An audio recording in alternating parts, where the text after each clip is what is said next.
L'esprit qui conduit à répandre sa vie pour les autres, à être en bénédiction à ceux qui refusent d'être réconciliés, à prier pour ceux qui vous font du mal, à bénir ceux qui vous maudissent, à faire du bien à ceux qui vous haïssent, à aimer ses ennemis sans jamais désespérer d'aucun d'eux.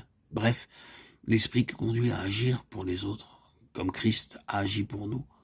Quand cloué au bois d'infamie, il fut comme un agneau au milieu d'une bande de loups. Cet esprit, c'est l'esprit de la croix, c'est l'esprit de l'agneau. Celui qui doit nous animer tous les rachetés, tous les enfants de Dieu. Et c'est d'ailleurs l'enseignement central du sermon sur la montagne qui donne les lois du royaume pour ceux qui en Jésus sont déjà dans le royaume. Conduisez-vous de telle manière que le monde voit que vous êtes enfants de Dieu, enfants de votre Père qui est dans les cieux. Il fait luire son soleil sur les méchants et sur les bons, et il fait pleuvoir sur les justes et sur les injustes. Nous sommes invités à manifester l'esprit de l'agneau envers tous, les bons et les méchants. Dieu a aimé le monde qui s'était révolté contre lui, en choisissant d'obéir à Satan plutôt qu'à son Créateur. Dieu a donné ce qu'il avait de meilleur, son Fils unique, pour sauver ce qu'il y avait de pire. Unis au Seigneur ressuscité, nous devons aimer. Nous n'avons pas à ignorer ou à fuir ceux qui nous haïssent et nous persécutent, mais nous devons les aimer. Que l'inimitié subsiste chez les enfants de Dieu, c'est possible, mais qu'il n'y ait pas d'inimitié mutuelle. Si d'autres vous traitent en ennemis, laissez triompher en vous l'esprit de la croix. Gardez le silence, attendant que Dieu lui-même agisse. Quelqu'un a écrit « Il m'est arrivé de fuir une situation intenable.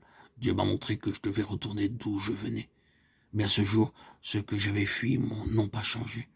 L'inimitié est toujours la même et je n'ai rien pu arranger. » Cependant, la croix demeure le terrain et le moyen pour détruire l'inimitié.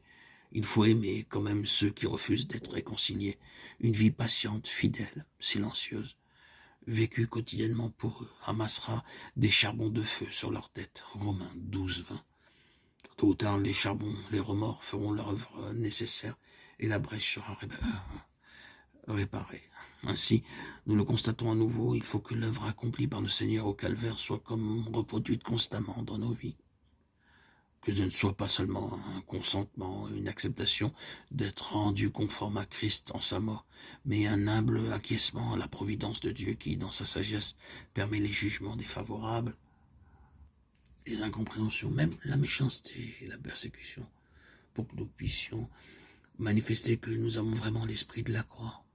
Comment pourrions-nous manifester l'esprit de l'agneau si nous n'étions pas placés dans des milieux difficiles, si nos circonstances n'étaient pas impossibles humainement parlant?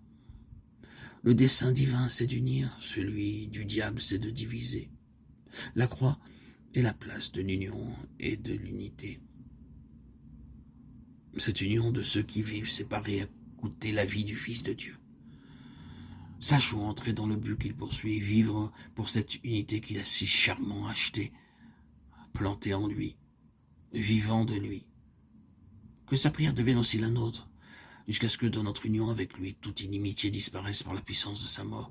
Parce que nous aimons l'Église comme il l'a aimée et que nous sommes prêts à achever en notre vie les souffrances de Christ pour son corps, l'Église. Ainsi, selon notre mesure, nous réparerons les brèches et nous préparerons le chemin selon la volonté de celui qui est venu pour supprimer toute inimitié et abattre le mur de séparation. Alors, le cœur de Jésus sera pleinement satisfait. J'en suis persuadé. Gloire à Dieu au clos des cieux, et paix sur la terre aux hommes qu'il aime, à toi, Seigneur, tout honneur, toute gloire pour les siècles des siècles.